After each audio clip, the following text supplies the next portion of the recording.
Bible చదివి పాడాలి. అర్థమైందా? చదవకుండా పాటలు పాడితే ఎట్లా? బలబలం మాట అని చెప్పి బైబిల్ చదవకపోతే అది ఎంతో సిగ్గుకరమైన విషయం. కనుక ప్రతిదినం బైబిల్ చదవాలి.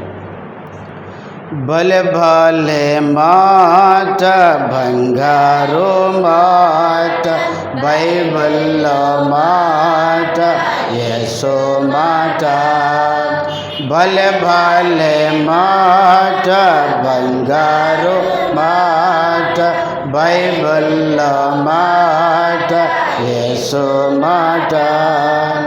నా జీవితాన నీ జీవితాన మరువని మాట, యేసు మాట.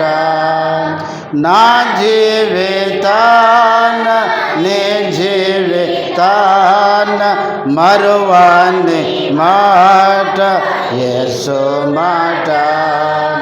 భలే భలే మాట, బంగారు మాట, బైబిల్లో మాట, యేసు మాట.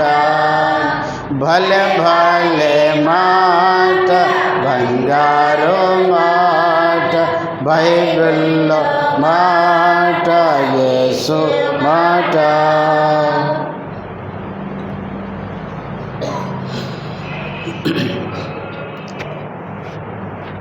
బైబిల్లో నుంచి మన ప్రభువును ఆరాధించు నిమిత్తమై 40వ కీర్తన. కీర్తనలు 40.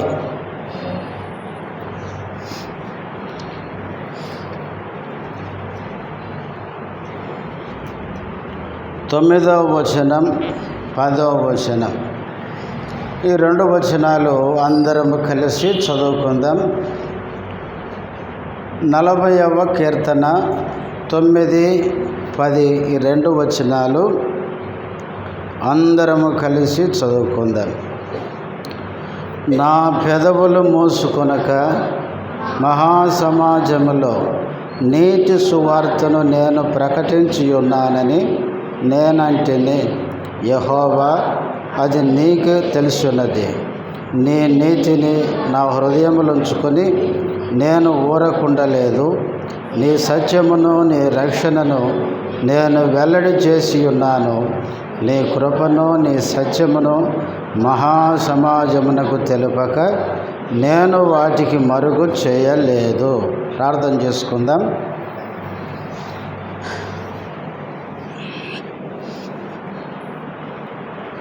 ప్రేమ కలిగిన మా తండ్రి, పరిశుద్ధుడైన దేవ, యేసుక్రీస్తు నామములో వందనములు, స్తోత్రాలు. పాటల ద్వారా నిన్ను మహిమపరచడానికి సహాయపడుతూ వచ్చినందుకు స్తోత్రాలు. ఆరాధన వర్తమానంలోనికి వెళ్తుండగా చదవబడిన వాక్య భాగములో నుంచి నాతో మాతో మాట్లాడుతూ రండి. ఆత్మతో సత్యముతో హృదయములో నుంచి నిన్ను స్తుతించి ఆరాధించడానికి మమ్మలందరినీ పురుకొల్పండి. నీ దాసుడు బలహీనుడు, బలపరచుము, నీ మహిమ కొరకు వాడుకొనుమని యేసుక్రీస్తు నామములో స్తుతించి ప్రార్థిస్తున్నాము తండ్రి. ఆమేన్.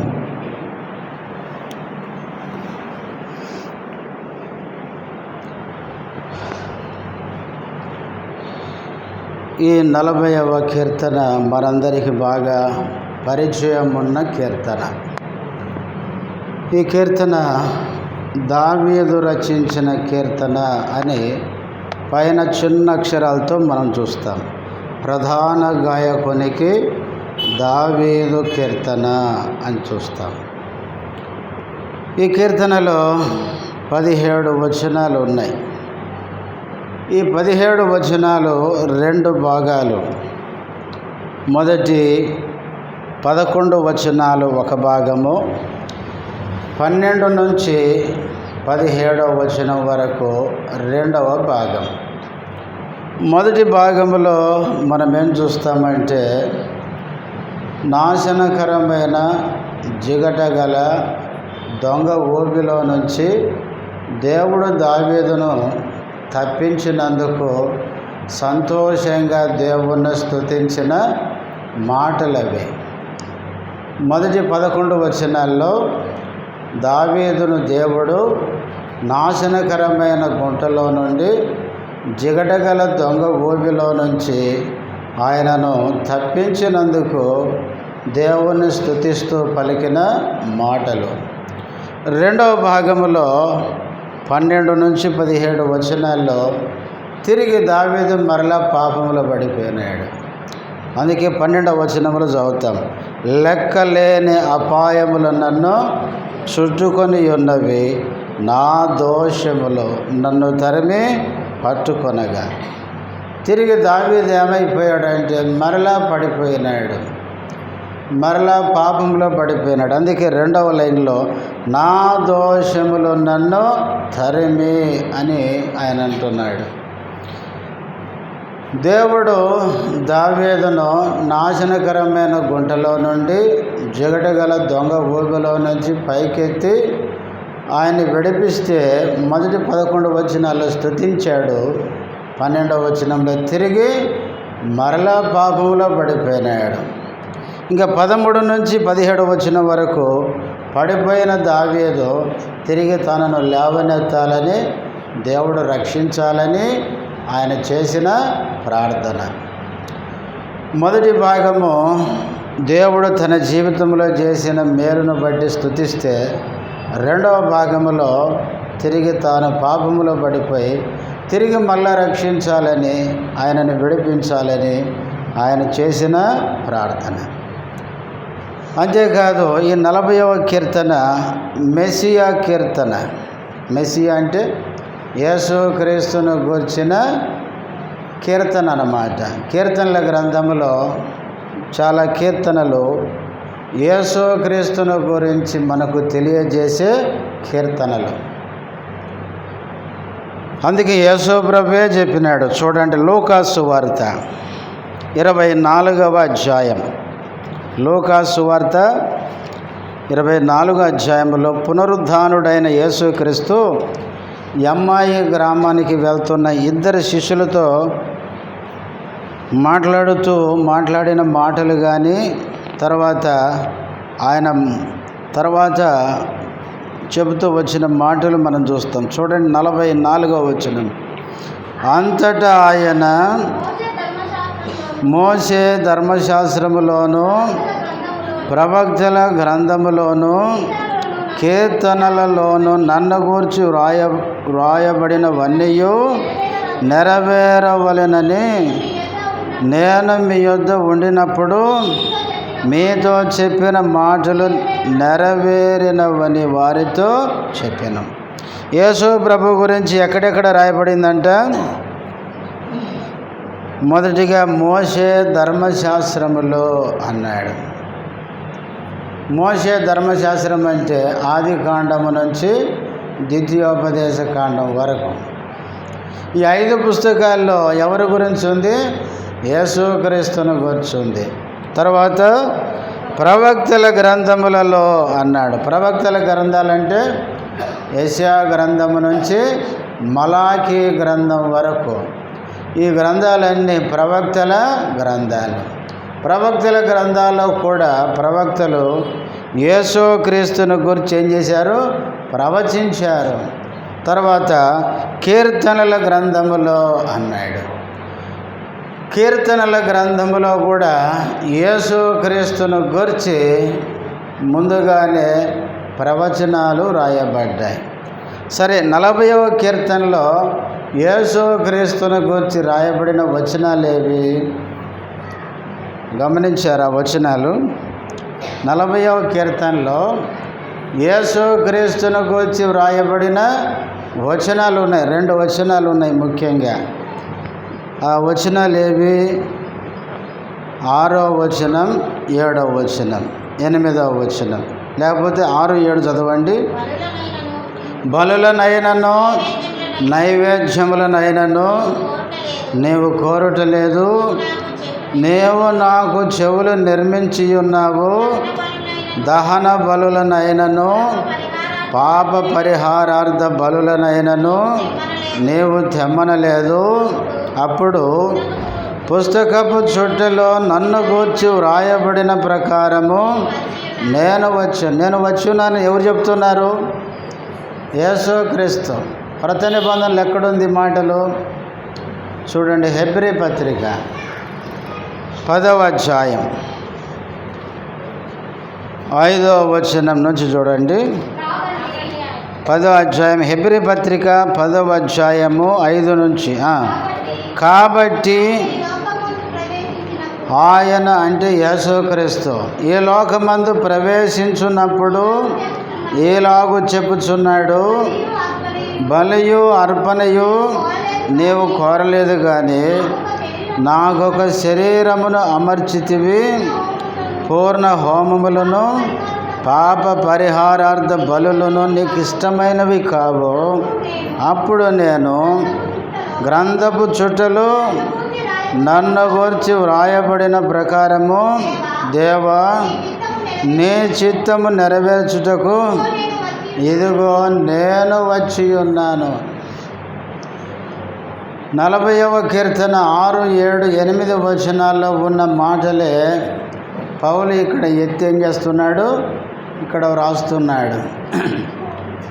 40వ కీర్తన 6, 7, 8 వచనాలు అవి యేసుక్రీస్తును గూర్చినవి అని పౌలు సెలవిస్తున్నాడు. యేసుక్రీస్తు ఈ లోకంలో ప్రవేశించేటప్పుడు తండ్రితో చెప్పినాడంట. ఏమని? బలి అర్పణ నువ్వేం చేయడం లేదు, కోరడం లేదు. పాప పరిహారార్థ బలులు కూడా నీకు ఇష్టమైనవి కాదు. అయితే నీవు నాకు ఒక శరీరాన్ని అమర్చావు. నీ గ్రంథపు చుట్టలో వ్రాయబడినది నెరవేరడానికి ఇదిగో నేను వచ్చి ఉన్నాను అని యేసుక్రీస్తు పలికిన మాటలివే. ప్రియులారా, 40వ కీర్తన అనేది మెస్సియా కీర్తన. యేసుక్రీస్తు ఈ లోకంలో పుట్టకముందే దావీదు ముందే ప్రవచించినాడు, యేసుక్రీస్తు ఈ లోకానికి శరీరధారిగా వస్తాడు అని. సరే, ఏది ఏమైనా ఈ 40వ కీర్తన మొదటి 11 వచనాలు దావీదు జీవితంలో దేవుడు చేసిన మేలుకు స్తుతించిన మాటలు అని చెప్పుకున్నాం. దేవుడు ఆయన ఏం చేశాడు? 2వ వచనం చదవండి. నాశనకరమైన గుంటలో నుండి, జిగటగల దొంగ ఊబిలో నుండి ఆయన నన్ను పైకెత్తెను, నా పాదములు బండ మీద నిలిపి నా అడుగులు స్థిరపరచెను. 2వ వచనములో దావీదు ఎక్కడున్నాడు? గుంటలో ఉన్నాడు, ఊబిలో ఉన్నాడు. ఆయనే చెప్తున్నాడు, గుంటలో నుండి ఊబిలో నుండి ఆయన నన్ను పైకెత్తెను అని చెప్తున్నాడు.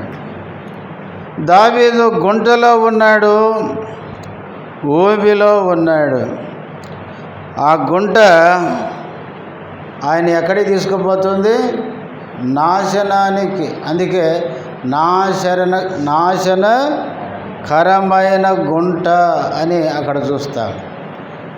దావీదు ఉండే ఆ గుంట, ఆ ఊబి దావీదుని ఎక్కడికి తీసుకుపోతుంది? నాశనానికి తీసుకొని పోతుంది.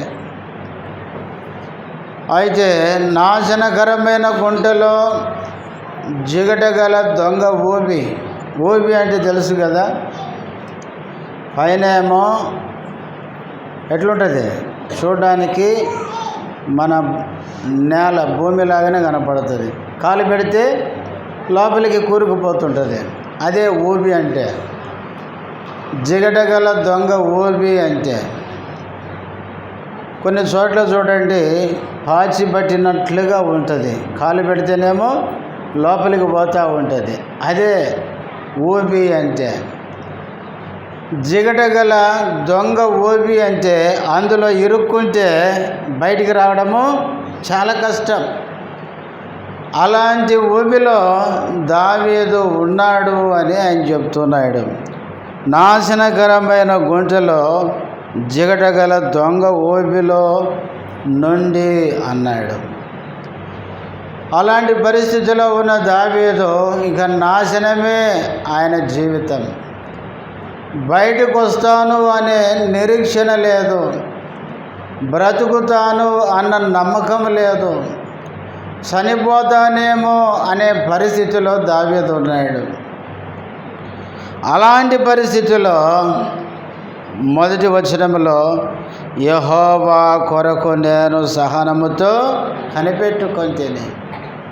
అయితే అలాంటి పరిస్థితుల్లో కూడా దేవుని వైపు చూసినాడు. దేవుడు వచ్చి ఆయన రక్షిస్తాడని కనిపెట్టుకున్నాడు. ప్రియులారా, దావీదు ఎలాంటి పరిస్థితిలో ఉన్నాడో ఒకప్పుడు మన పరిస్థితి కూడా అదే. మనం కూడా పాపం అనే భయంకరమైన నాశనకరమైన గుంటలో ఉండి జీవితంలో నెమ్మది శాంతి లేక చనిపోతే నిత్య నాశనానికి నరకానికి వెళ్ళే పరిస్థితి మంది. అలాంటి పాపపు స్థితి నుంచి మనల్ని ఎవరన్నా విడిపిస్తాడు అన్న నమ్మకం, ఆ నిరీక్షణ మనకు లేదు. అలాంటి నిరీక్షణ లేని సమయంలో దావీదు దేవుని కోసము కనిపెట్టుకున్నట్లే ఒక దినాన దేవుని సువార్త విని ఈయనైనా రక్షిస్తాడేమో అని దేవుని వైపు చూసిన వారం, ప్రభు వైపు చూసిన వారం.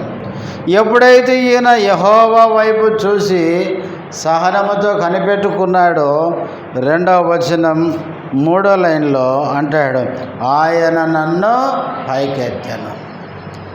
నాశనకరమైన గుంటలో నుండి, జిగటగల దొంగ ఊబిలో నుండి ఆయనే పైకెత్తినాడు. ఆయనే అంటే ఆయన ఎత్తాడంటే ఆయన గినక రాకపోతే ఇంకా దావీదుకు ఇంకా అక్కడి నుంచి బయటకు వచ్చే అవకాశము లేదు. దేవుడు గినక దావీదును ఆ పరిస్థితి నుంచి బయటికి తీసుకురాకపోతే ఇంకా దావీదును అక్కడి నుంచి రక్షించే నాదుడే లేడనమాట.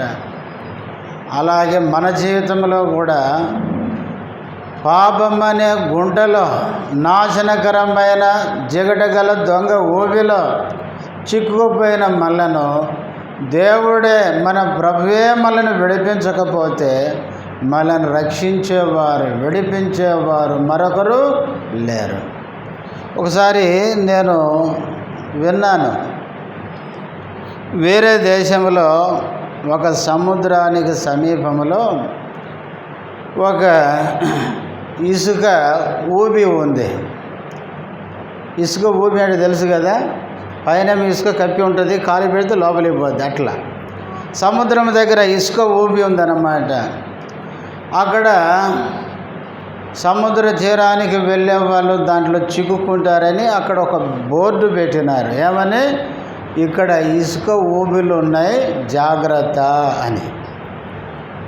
అయితే ఒకరోజు ఒక అతను ఏం చేశాడంటే అడుగు పోయి బోర్డు చూసి ఆయన అనుకున్నాడంటే ఇక్కడ బోర్డు పెట్టారు కానీ ఇంతకు ఊబిలు ఉన్నాయా లేవా అని. అయితే అతనితో కూడా ఇంకా 3 పోయినారు. 4 కలిసి అక్కడికి వెళ్ళారు.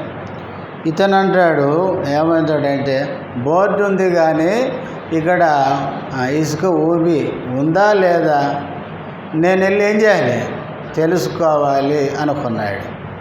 ఈ 3 అన్నారు, అసలు ఉందో లేదో కానీ నువ్వు పోతే మాత్రం నువ్వు అటే పోతావు, ఇంకా రావు, వెళ్ళొద్దంటే వీడు వింటలేడు. అసలు ఉందో లేదో నేనేం చేయాలి, నేను తెలుసుకోవాలి అంటే వాడు ఏం చేశాడంటే ముందే ప్లాన్ చేసినాడు. నేను వెళ్తాను, నేను అక్కడ చిక్కుపడితే మేము 3 ఏం చేయాలి, నన్ను రక్షించాలి. రక్షించడానికి అన్ని ఏర్పాట్లు చేసుకొని ఇతను వెళ్ళిపోయినాడు. అక్కడికి పోగానే 2 కాళ్ళు అందులో ఇరుక్కుపోయినాయి. ఆయన ఇరుక్కుపోయిన దాంట్లోంచి బయటకు వద్దామని కాళ్ళు చేతులు ప్రయత్నం చేస్తుంటే కొంచెం ఇంకా లోపలికే పోతున్నాడు. ఇంకా వెంటనే ఆయనకేం అర్థం కాలే. ఆయనకు అర్థమైంది ఏంటంటే ఇంకా నేను పోయేది లోపలికే కానీ ఇంకా బయటికి కాదు అని అర్థమైంది. అప్పుడు ఆయన కేకలు పెట్టినాడు, రక్షించండి రక్షించండి అని. అప్పటికే రక్షించడానికి వీళ్ళు అన్నీ రెడీ ఉంచుకున్నారు కనుక వెంటనే ఆ పరికరాలు వేసి ఆ వ్యక్తిని పైకి లాగినారు. పైకి లాగిన తర్వాత పైకి వచ్చి ఇతను అంటాడు, ఆ ఊబిలో నేను ఉన్నప్పుడు మీ ముగ్గురు లేకపోతే అన్నాడు. నీ ముగ్గురు లేకపోతే నా పరిస్థితి ఏంటంటే నీ పరిస్థితి లోపలికి పోవడం చనిపోవడమే, ఇంకా రెండో మార్గమే లేదు. మానవులమైన మన పరిస్థితి కూడా అంతే. పాపమనే ఊబిలో ఉన్న నాశనానికి వెళ్ళిపోతున్న మానవుని రక్షించే రక్షకుడు ఈ లోకంలో ఎవరూ లేరు. దావీదు నాశనకరమైన గుంటలో జిగటగల దొంగ ఊబిలో ఉన్న ఆయన మాత్రమే పైకి తీయగలడు. ఆయన తప్ప ఆయన కనుక ఒకవేళ యెహోవా కొరకు కాకుండా మనుషుల వైపు చూసుంటే దావీదు ఆ రోజుతో జీవితం ముగించబడేది. కానీ దావీదు దేవుని వైపు చూశాడు, దేవుని కోసం కనిపెట్టుకున్నాడు కనుక ఆయన ఆ పరిస్థితి నుంచి బయటకు తెచ్చినాడు. ప్రియులారా, మన జీవితంలో కూడా పాపాన్ని నుంచి, పాప ఊబి నుంచి, పాపం వలన కలిగే నాశనం నరకాన్ని నుంచి మనను రక్షించగలిగిన, విడిపించగలిగిన వ్యక్తి ప్రభు అయిన యేసుక్రీస్తు. యేసుక్రీస్తే గనక మనను పాపం నుంచి విడిపించకపోతే ఈ లోకంలో మనల్ని రక్షించేవారు ఎవరూ లేరు. దావీదును నాశనకరమైన గుంట నుండి, జిగటగల దొంగ ఊబి నుంచి ఆయన విడిపించినాడు, పైకెత్తినాడు. ఆయన ఎలాగైనా రక్షించినాడో మనకు తెలియదు. మొత్తానికి చేయబట్టి పైకి లాగినాడు, ఎట్లో దేవుడు తప్పించినాడు.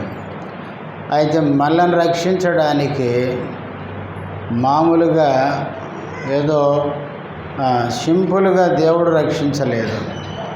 బైబిల్లో మనం చూస్తే ఆత్మస్వరూపి అయిన దేవుడు, యోహాను సువార్త 4:24 ఏముంది? దేవుడు ఆత్మ గనుక అని ఉంది. ఆత్మస్వరూపి అయిన దేవుడు ఫిలిప్పీ 2:7 ప్రకారం మానవ స్వరూపములో పుట్టాల్సి వచ్చింది. మానవుడిగా ఈ లోకంలో జన్మించాల్సి వచ్చింది. పరలోకములో ఉండే దేవుడు, అందుకే భక్తులందరూ పరలోకమందున్న మా తండ్రి అని ప్రార్థన చేసినారు. 115వ కీర్తనలో 3వ వచనములు అంటారు. అన్యజనులు అడుగుతారంటే మీ దేవుడేడి అంటే అక్కడ భక్తుడు చెప్తాడు, మా దేవుడు ఆకాశమందున్నాడు, పరలోకములో ఉన్నాడు. ప్రియులారా, పరలోకములో ఉండే దేవుడు మనను రక్షించడానికి భూలోకానికి వచ్చినాడు. సృష్టికర్త అయిన దేవుడు సృష్టిలోనికి వచ్చినాడు. అంతేకాదు పాపము లేని దేవుడు. యోహాను సువార్త 8:46 యేసుప్రభు అంటాడు, నాలో పాపం ఉన్నదని మీలో ఎవడు స్థాపించును. యేసుక్రీస్తులో పాపము లేదు. యోహాను రాసిన మొదటి పత్రిక 3:5 కూడా ఆయన పాపములను తీసివేయుటకే ప్రత్యక్షమాయను, ఆయన యందు పాపము లేదు అని చెప్పినాడు. యేసుక్రీస్తులో పాపము లేదు. పాపము లేని ఆయన కొరింథీ 2వ పత్రిక 5:21 ప్రకారం పాపము లేని ఆయన ఏం చేయబడ్డాడు?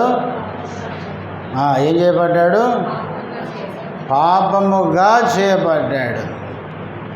పాపమెరుగని ఆయన పాపముగా చేయబడ్డాడు. అంతేకాదు మన దేవుడు ఎవరంటే తీర్పు తీర్చే దేవుడు. రోమాపత్రిక 2వ అధ్యాయంలో తీర్పు తీర్చువో మనుష్యుడా, ఎవరికైతే నీవు తీర్పు తీరుస్తున్నావో తీర్పు తీర్చి ఆ మనిషి చేసిన పనులే నువ్వు చేస్తున్నావు, కాబట్టి దేవుడు నీకు తీర్పు తీర్చడా అంటాడు. మన దేవుడు ఎవరంటే మనకు తీర్పు తీర్చేవాడు. తీర్పు తీర్చే దేవుడు ఏం చేయబడ్డాడు? తీర్పులో నిలబడ్డాడు. ఇప్పుడు ఎన్ని చెప్పాను? 4 చెప్పాను అనుకుంటా కదా. 1, ఆత్మస్వరూపైన దేవుడు మానవ స్వరూపాన్ని ధరించినాడు. 2 రెండేంటి? పరలోకంలో ఉండే దేవుడు భూలోకానికి వచ్చినాడు. పాపము లేని దేవుడు పాపముగా చేయబడ్డాడు. తీర్పు తీర్చే దేవుడు తీర్పులో మన కోసం నిలబడ్డాడు. చివరిగా మరణము లేని దేవుడు. పౌలు తిమోతికి రాస్తూ అంటాడు, అమరత్వము కలిగిన వాడే అని ఉంటుంది. అమరత్వం అంటే మరణము లేదు దేవునికి. దేవుడు అసలు చనిపోని అమరత్వము కలిగిన దేవుడు కల్వరి శిలువ మీద నీ కోసము నా కోసం చనిపోవలసి వచ్చింది. చేతుల్లో మేకులు, కాళ్ళల్లో మేకులు, తలపైన ముళ్ళ కిరీటం, వేపంతా దున్నబడింది, రక్తమంతా గార్చినాడు. శిలువ మరణము అంటే అదేంటంటే శాపగ్రస్తమైన మరణం. బైబిల్లో శిలువ మీద వ్రేలాడిన వాడు ఎవరంటే శాపగ్రస్తుడు. మనం పాపం చేశాం, మనము శాపాన్ని తెచ్చుకున్నాం. శాపగ్రస్తులమైన మనకు బదులుగా శాపగ్రస్తమైన మరణం యేసు ప్రభు ఆయన పొందినాడు. యేసుక్రీస్తు నీ కొరకు నా కొరకు మరణము లేని దేవుడు మరణాన్ని పొందాల్సి వచ్చింది. రక్తము గార్చి చనిపోయి సమాధి చేయబడి తిరిగి లేచినాడు. ఆయన చనిపోయి తిరిగి లేచడం ద్వారా ప్రియులారా, నాశనకరమైన జిగట గల దొంగ ఊబిలాంటి పరిస్థితిలో ఉండి నిన్ను నన్ను ఆయన పైకెత్తినాడు, మళ్ళా రక్షించినాడు. కనుకనే మన దేవుణ్ణి మనం ఏం చేయాలండి? ఆరాధించాలి. దావీదు అలాంటి పరిస్థితిలో ఉన్నాడు.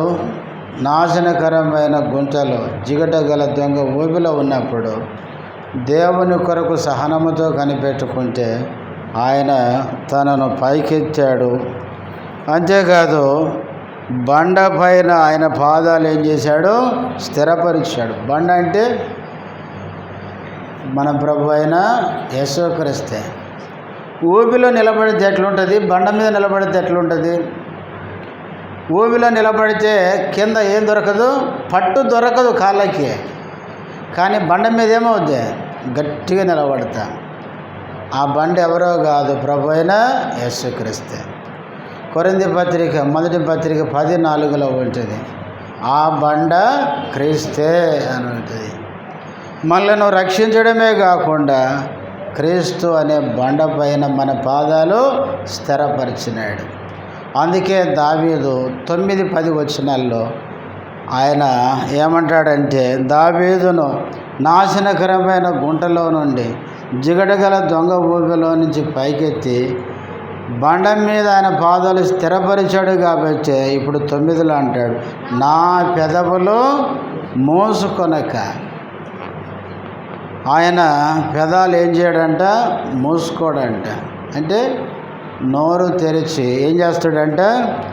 మహాసమాజములో నీతి సువార్తను నేను ప్రకటించి ఉన్నానని నేనంటిని. మహాసమాజములో అంటే సంఘముగా చేరువచ్చిన సమాజములో దేవుని ప్రజల మధ్య ఆయన నోరు మూసుకోకుండా దేవుడు ఆయన ఎడల జరిగించిన ఆ కార్యాన్ని ఏం చేస్తాడంట? ప్రకటిస్తాడంట, అందరి ముందు తెలియజేస్తాడంట. ఇంకేమంటాడు 10వ వచనంలో, నీ నీతిని నా హృదయంలో నుంచుకొని నేను ఊరకుండలేదు. దేవుడు ఆయన్ని నాశనకరమైన గుంటలో నుంచి జిగటగల దొంగ ఊబిలో నుంచి పైకెత్తి బండ మీద ఆయన్ని స్థిరపరిచినందుకు ఆయన ఏం చేయడంటే, నేను ఊరకుండలేదు.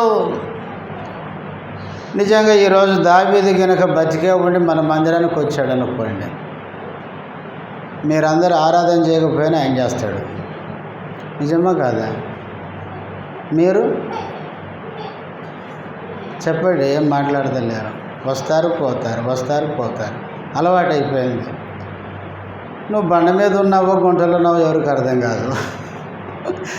మరి పైకి వస్తే బండ మీద ఉంటే ఏముండాలి? నోట్లో కొత్త కీర్తన ఉండాలి, ఆనందం సంతోషం ఉండాలి, పెదాలు తెరుచుకోవాలి, మౌనంగా ఉండకూడదు. నోరు తెరిచి ప్రభువుని ఏం చేయాలి? ఆరాధించాలి.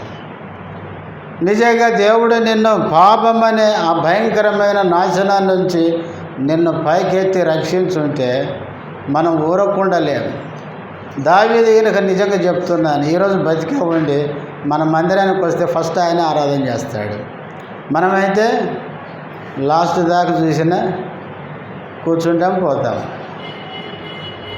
నిజమైన దేవుని బిడ్డ దేవుని సన్నిధికి వచ్చి ఉట్టికి పోవడానికి ఏమాత్రం ఇష్టపడాడు. మనం వచ్చి కూర్చొని పోతున్నామంటే అర్థం ఏంటంటే ఇంకా మనం రక్షించబడ్డామో లేదో అన్న అనుమానం. రక్షించబడిన ఒక విశ్వాసి హృదయంలో ఆనందం ఉంటుంది. ఆ ఆనందముతో ఏం చేస్తాడండి?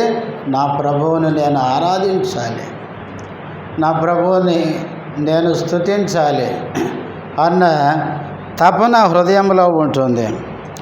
ఎందుకు అంటే ప్రియులారు, ఇప్పుడు దాకా మనం చెప్పుకున్నాం, నాశనకరమైన గుంటలో నుండి జిగటగల దొంగ ఊబిలో నాశనమైపోయి ఆయన జీవితాన్ని అక్కడి నుంచి విడిపించి బండ పైన పాదాలు స్థిరపరిచి ఆయన్ని రక్షించినందుకు పెదాలు మూసుకోడంట, ఊరకుండడంట. ఆయన నోరు తెరిచి ఎక్కడ ఆరాధన చేస్తాడంటే సమాజములో. అందుకే 10వ వచనం చివరిలో నీ కృపను నీ సత్యమును మహాసమాజమునకు తెలపక నేను వాటిని మరుగ చేయలేదు. మహాసమాజములో దేవుడు ఆయన ఎడల చూపించిన కృప సత్యాన్ని తెలియకుండా మానుకోలేడంట, మరుగు చేయలేడంట. మన జీవితంలో దేవుని కృప దేవుని సత్యం అనుభవించి ఆయన మన ఎడల చేసిన కార్యములను రుచించి మనం మౌనంగా ఉండలేము. సమాజంలో దేవుని ఏం చేస్తాం? ఆరాధిస్తాం. కొంతమంది అంటుంటారు, ఒంటరిగా ఉంటే ఆరాధన చేసుకుంటాను కానీ సమాజంలోకి వస్తే ఏమైందంటే భయం అంట. సమాజంలో ఎందుకు భయం చెప్పండి? మనమేం తప్పు చేస్తున్నామా? మనం దేవుని స్తుతిస్తున్నామంటే దేవుని హృదయాన్ని ఏం చేస్తున్నాం? సంతోషపెడుతున్నాం. దేవుడు మన జీవితంలో చేసిన కార్యాన్ని బట్టి ప్రభువును ఆనందపరుస్తున్నాం. కాబట్టి మనం భయపడాల్సిన అవసరమూ లేదు. ఒక్క మాటైనా దేవుడు మన ఎడల చేసిన కార్యాన్ని బట్టి ప్రభువును స్తుతిస్తే ప్రభువుకి ఎంతో సంతోషం. కాబట్టి దావీదును ఏ విధంగా నాశనకరమైన గుంటలో నుండి జిగటగల దొంగ ఊబిలో నుంచి లేపి బండపైన పాదాలు స్థిరపరిచినాడు. మనలను కూడా ప్రియులారా, ఒకప్పుడు పాపములో ఉండి నరకానికి నాశనానికి పరిగెడుతుండగా ప్రభు మన కొరకు సిలువలో ప్రాణం పెట్టాడు. ప్రాణం పెట్టడమే కాకుండా ఆ పరిస్థితిలో ఉన్న మనల్ని రక్షించినాడు. క్రీస్తులో మన పాదాలు స్థిరపరిచినాడు. కనుకనే క్రీస్తులో స్థిరపడిన మనము ఆనందముతో సంతోషముతో మన పెదాలు మూసుకోకుండా, మనం మౌనంగా ఉండకుండా మన ప్రభువుని ఏం చేయాలి? తప్పకుండా ఆరాధించాలి. అందరం లేచి నిలబడి ఒక చిన్న పల్లవి